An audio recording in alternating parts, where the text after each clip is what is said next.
ثانیہ عربیہ قاسم العلوم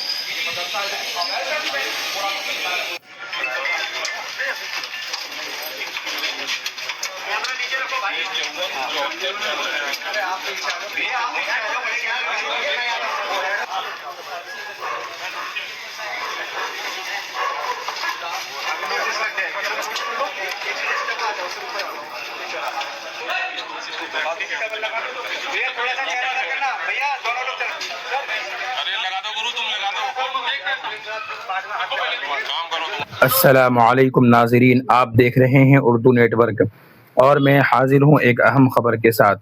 ناظرین، اتر پردیش کے ضلع غازی آباد کے علاقے سے ایک بڑی خبر سامنے آئی ہے۔ مقامی انتظامیہ نے 3 مدارس کو نوٹس جاری کرنے کے بعد سیل کر دیا ہے۔ انتظامیہ کا کہنا ہے کہ یہ مدارس مبینہ طور پر بغیر سرکاری منظوری اور غیر قانونی طور پر چلائے جا رہے تھے، جو کہ سراسر جھوٹ ہے۔ حکام کے مطابق کارروائی کے دوران مدارس کے دستاویزات اور قانونی حیثیت کا بھی جائزہ لیا گیا۔ یہ بھی سراسر جھوٹ ہے۔ سراسر منمانی کی گئی ہے اور غنڈہ گردی کی گئی ہے۔ سرعام غنڈہ گردی کا مظاہرہ کیا گیا ہے۔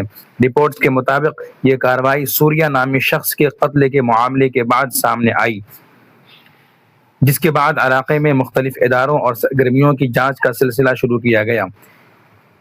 مدارس کو خاص طور پر نشانہ بنایا گیا۔ ناظرین، آپ اس خبر کے بارے میں کیا رائے رکھتے ہیں؟ اپنی رائے کمنٹ سیکشن میں ضرور لکھیے گا۔ ویڈیو پسند آئے تو لائک اور شیئر کیجیے گا، اور تازہ خبروں سے جڑے رہنے کے لیے اردو نیٹ ورک کو سبسکرائب کرنا مت بھولیے گا۔ والسلام علیکم ورحمۃ اللہ وبرکاتہ۔